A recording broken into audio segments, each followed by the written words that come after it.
And Assalamu alaikum, class 1.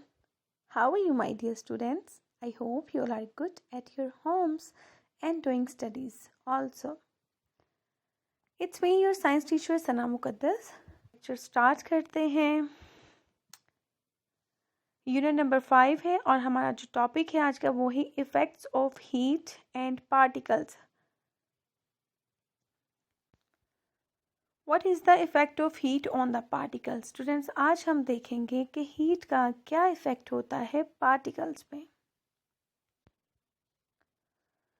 When heat is added to the substance, जब heat add की जाती है किसी भी सब्सटेंस में, the molecules and atoms vibrate faster. और जो molecules और atoms होते हैं वो वाइब्रेट करना स्टार्ट कर देते हैं बहुत तेज़ी से. As atoms vibrate faster, जैसे ही एटम्स जो है वो फास्टर वाइब्रेट करना स्टार्ट करते हैं, the space between atoms increases. जो स्पेस होती है एटम्स में वो क्या हो जाती है, वो बढ़ जाती है.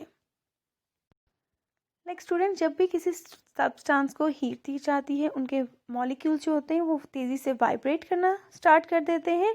और जैसे ही वो वाइब्रेट करना स्टार्ट होते हैं उन एटम्स के दरमियान जो स्पेस होती है वो बढ़ जाती है. Look at this picture.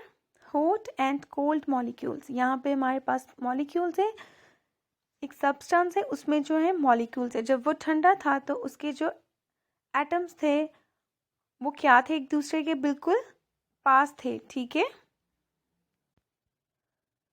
और जैसे ही ये हॉट हुए हैं, हमने इसको टेम्परेचर दिया है, इनके जो मॉलिक्यूल्स थे वो एटम्स थे वो एक दूसरे से दूर जाना शुरू हो गए. तो स्टूडेंट्स, इससे हमें पता चलता है कि जब भी हम किसी चीज़ को गर्म करते हैं तो उनके दरमियान जो स्पेस है, उनके मॉलिक्यूल्स के दरमियान, उनके एटम्स के दरमियान वो क्या हो जाती है, बढ़ जाती है.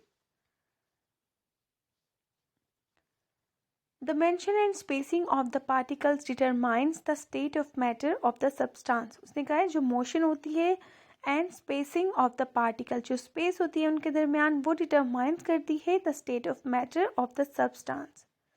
The end result of increased molecular motion. ठीक है, एंड रिजल्ट क्या आता है हमारे पास, मोशन जो है वो इंक्रीज हो जाती है. Is that the object expands and takes up more space. ठीक है, ऑब्जेक्ट जो होता है वो एक्सपैंड कर जाता है और वो जो स्पेस होती है वो ज़्यादा लेता है. ठीक है.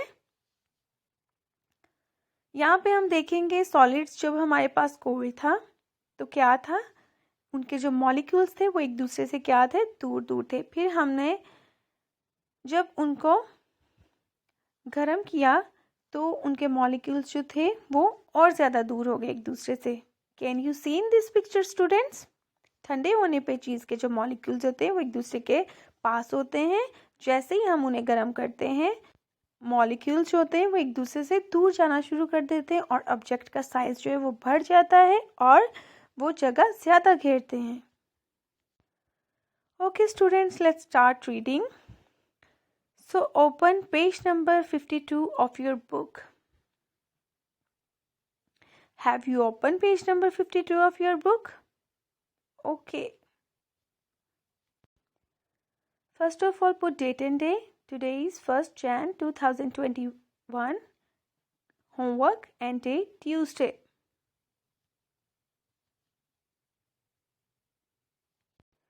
Let's start reading, students. Effect of heat on particles. हम देखेंगे इफेक्ट जो है हीट का किसके ऊपर, पार्टिकल्स पे. Either heat can be given to particles by heating, ठीक है, और taken out from the particles by cooling.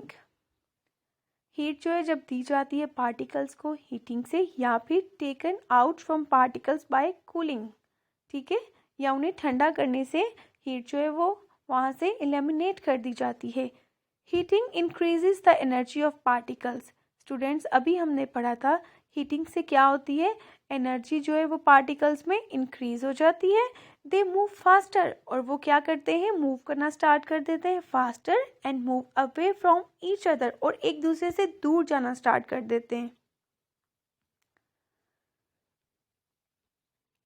Now contrary to heating, cooling decreases the energy of particles. They become slower and move closer to each other. That is why things contract on cooling. जब हम किसी चीज़ को ठंडा करते हैं, heat जो है उसमें से एलिमिनेट कर देते हैं, तो दे बिकम स्लोअर, वो स्लो होना शुरू कर देते हैं and move closer to each other, और फिर वो एक दूसरे के पास आना शुरू कर देते हैं. That is why things contract on cooling. इसीलिए जब कोई चीज़ ठंडी होती है तो वो कॉन्ट्रैक्ट करना स्टार्ट कर देती है, क्योंकि उनमें एनर्जी नहीं होती और वो स्लो हो जाते हैं. So students, look at this picture. Here is a solid, liquid and gas. सबसे पहले हमने क्या किया, हमारे पास एक सॉलिड था. सॉलिड को हमने क्या किया, गर्म किया. ठीक है, उसको जब हमने टेम्परेचर दिया तो वो क्या बन गया, लिक्विड. और उससे ज़्यादा जब हमने उसको टेम्परेचर दिया वो लिक्विड कन्वर्ट हो गया गैस में. ठीक है, ये तो था हमारा हीटिंग का प्रोसेस, दिस प्रोसेस. और उसके बाद हम इसके ऑपोजिट देखते हैं. हमारे पास गैस थी, जब हमने उसको ठंडा किया तो वो क्या बन गया, लिक्विड. और लिक्विड के बाद जब वो मज़ीद ठंडा हुआ तो वो क्या बन गया, अपने पहले वाली फॉर्म में आ गया, सॉलिड में. तो these are the two process, heating और कूलिंग.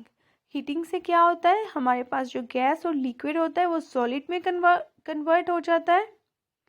सॉरी, कूलिंग जो है वो हमारे पास सॉलिड में कन्वर्ट हो जाता है, और जो हीटिंग है हमारे पास जब सॉलिड होता है तो वो किस में कन्वर्ट हो जाता है, गैस में. सो स्टूडेंट्स, हमने अभी पढ़ा हीटिंग से हमारे पास जो सॉलिड्स होते हैं वो लिक्विड में कन्वर्ट होते हैं, लिक्विड से गैस में कन्वर्ट हो जाते हैं. और इसके ऑपोजिट जो प्रोसेस है वो कूलिंग का है. हमारे पास अगर गैस होगी वो ठंडा होने पे पहले लिक्विड बनेगी, और लिक्विड जब मज़ीद ठंडा हो जाएगा तो उससे क्या बनेगा, सॉलिड बन जाएगा. So students, I hope you enjoyed this lecture. आज का हमारा लेक्चर यहीं तक था.